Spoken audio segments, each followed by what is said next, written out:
पिछले जुम्मे को पीआईए का बदकिस्मत तैयारा PK-8303 लाहौर से कराची आ रहा था, लेकिन लैंडिंग से पहले क्रैश हो गया। मॉडल कॉलोनी में रिहायशी इलाके पर क्रैश हुआ और 99 उसमें पैसेंजर्स और क्रू मेंबर्स थे और 97 इसमें इंतकाल कर गए, जाँ भाग हो गए और 2 इसमें ज़ख्मी थे जो इस वक्त ज़ेरे इलाज हैं।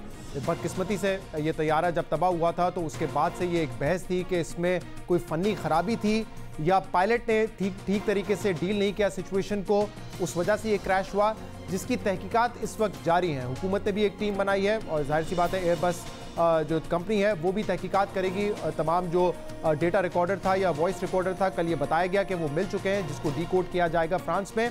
लेकिन गुलाम सरवर साहब जो कि एविएशन मिनिस्टर हैं, उन्होंने ये यकीन दहानी करवाई है कि 22 मई को ये हादसा पेश आया है और ठीक एक महीने बाद यानी कि 22 जून को इसकी जो इनिशियल इन्वेस्टिगेशन होगी वो हम पब्लिक के सामने रख देंगे। वॉइस रिकॉर्ड और डेटा रिकॉर्ड दोनों जहाज़ के कॉकपिट्स में जहाज़ के अंदर मौजूद होते हैं और दोनों इक्विपमेंट्स, दोनों बॉक्सेस मिल चुके हैं।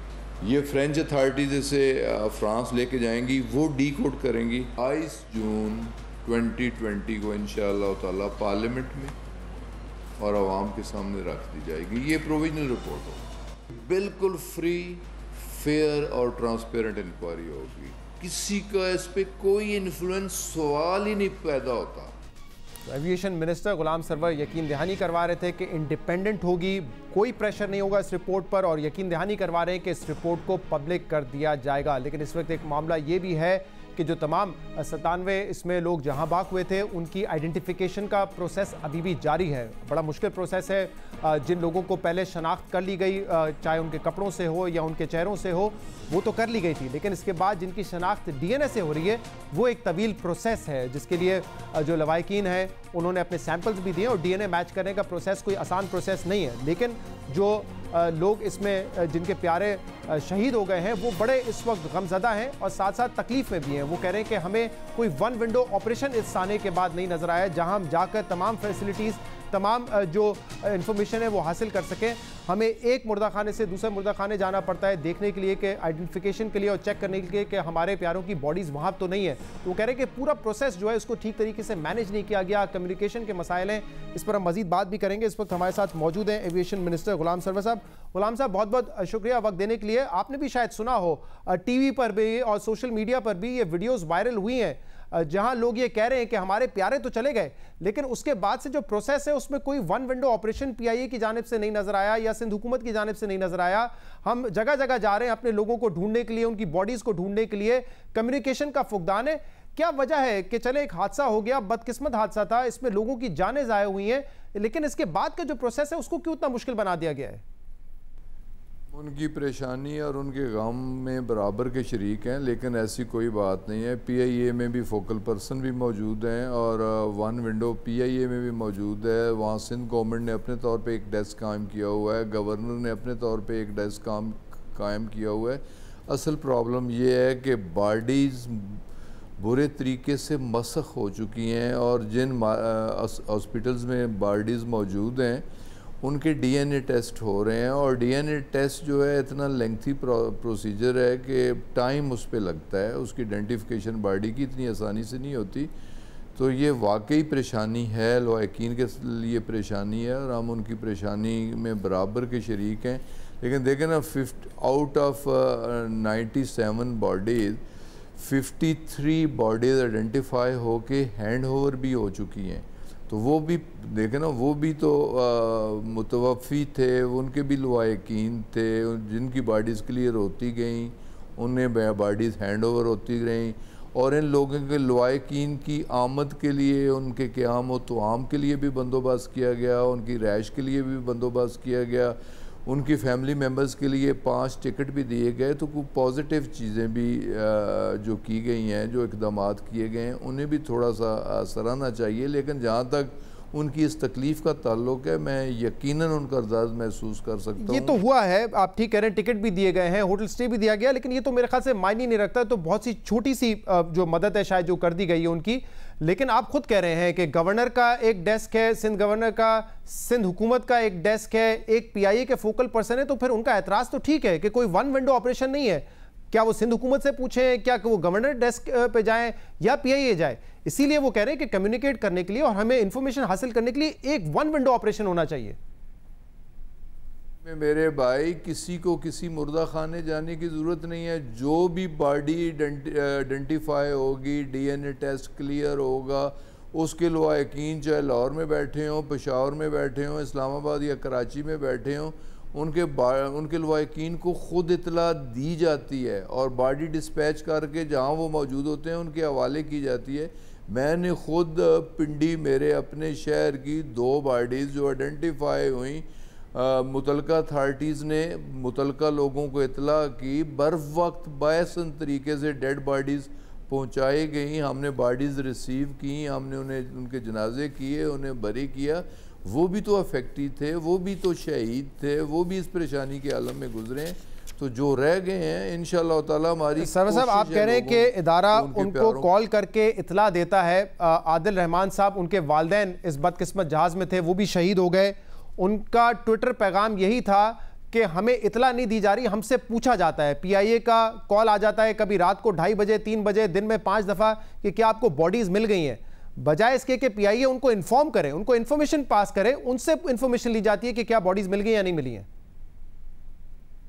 पॉजिटिव एस्पेक्ट भी देखें कि PIA फ़ोन करके पूछ रही है कि अभी तक आपको बॉडी तो नहीं मिली, तो वो उसका फॉलो अप में पूछ रहे हैं ना कि क्यों भाई कि डिले क्यों है, फॉलो अप में पूछते हैं। अगर वो पूछते हैं तो इससे भी नापसंदीदगी का इजहार मेरा ख्याल है नहीं होना चाहिए। खैर, मेरे पसंदीदगी का इजहार करने से तो कोई फ़र्क नहीं पड़ता। जो लवाहिकीन इस वक्त परेशान है वो कह रहे हैं कि हमसे पूछा जाता है कि क्या मिल गई बॉडी, बजाय इसके कि हमें इन्फॉर्मेशन कोई प्रोवाइड की जाए, एक विंडो ऑपरेशन हो, कम्युनिकेट किया जाए प्रॉपर्ली। एक और एतराज़ जो है वो पाल्पा की तरफ से आया है, पायलट एसोसिएशन है, वो कह रहे हैं कि जो तहकीकाती कमेटी बनाई है वफाकी हुकूमत ने 4 मेंबर की, वो बैलेंस्ड नहीं है। उसमें एयरफोर्स के लोग तो हैं लेकिन कोई कमर्शियल पायलट को वहां नहीं डाला उस कमेटी में।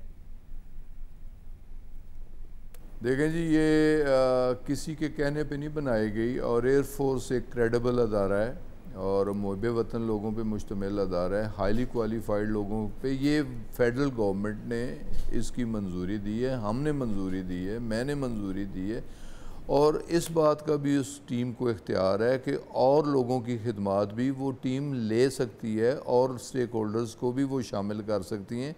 तो इसकी क्रेडिबिलिटी का तो इससे भी चेक हो सकता है कि एक काउंटर चेक, एक काउंटर टीम जो कि फ्रेंच इन्वेस्टिगेटिंग टीम है, जो एयरबस की इन्वेस्टिगेटिंग टीम है, वो भी आ चुकी है और दोनों अपने अपने तौर पे काम कर रहे हैं। तो ये उसका एक चेक भी मौजूद है, तो वो और लोगों की खिदमात भी ले सकते हैं। तो लेकिन किसी को भी इस पे आके सियासत, ना पाल्पा को सियासत करनी चाहिए, ना किसी पॉलिटिकल पार्टी को सियासत करनी चाहिए।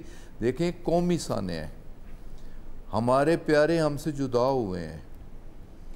इतना बड़े हादसे को भी अगर सियासी पैराओं में देखा जाए तो मुझे अफसोस होगा बैसियत मुसलमान भी और बैसियत पाकिस्तानी भी कि यहाँ भी लोग आके अपने मुफादात की बात करते हैं। बिल्कुल फ्री, फेयर और ट्रांसपेरेंट इन्वेस्टिगेशन होगी और 22 मई का वाक़या हुआ है। 22 जून को इंशाअल्लाह ताला इब्तदाई रिपोर्ट पार्लियामेंट में और आवाम के सामने पेश कर दी जाएगी। बहरहाल पायलट्स एसोसिएशन का तो सियासत से कोई ताल्लुक नहीं है, उनका एक टेक्निकल एतराज़ है कि इसमें जो एयरबस 320 का होता तो बेहतर होता, लेकिन कमर्शियल पायलट का कोई नुमाइंदा नहीं है, कमर्शियल पायलट इस तहकीकाती कमेटी में नहीं है। लेकिन एक और एतराज़ उनका कॉन्फ्लिक्ट ऑफ इंटरेस्ट पे है। उन्होंने कहा है कि इस वक्त जो चीफ एग्जीक्यूटिव है PIA के, वो एक साबिक मार्शल हैं और जो तहकीकाती टीम है उसमें एयरफोर्स के लोग ही हैं। तो क्या ये एक कॉन्फ्लिक्ट ऑफ इंटरेस्ट होगा? क्या इसकी आज़ादाना तहकीकात हो सकेगी? फिर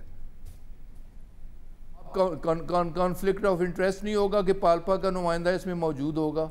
असल तो कॉन्फ्लिक्ट ऑफ इंटरेस्ट वो होगा। असल इसमें एयरफोर्स का क्या कॉन्फ्लिक्ट ऑफ इंटरेस्ट हो सकता है? एयरफोर्स ने A320 बनाई है, एयरफोर्स ने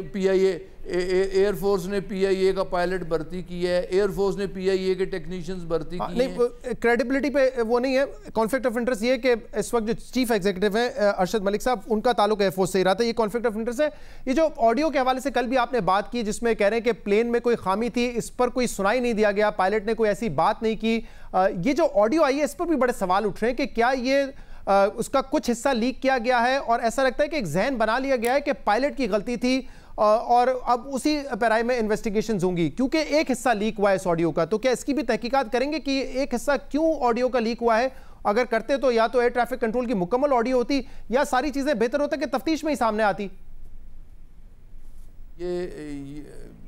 ये सारी चीज़ें मैंने फिर कहा कि मैं कोई टेक्निकल आदमी नहीं हूँ। ये सारी चीज़ें तहकीकात में मेरे भाई शामिल हो जाए, सामने आ जाएंगी।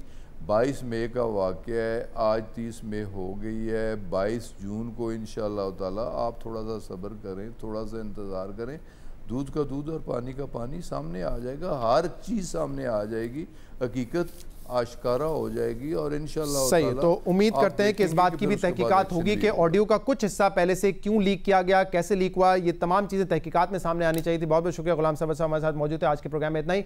इसका फीडबैक आप हमें दे सकते हैं सोशल मीडिया पर। इजाज़त दीजिए, अल्लाह हाफ़िज़।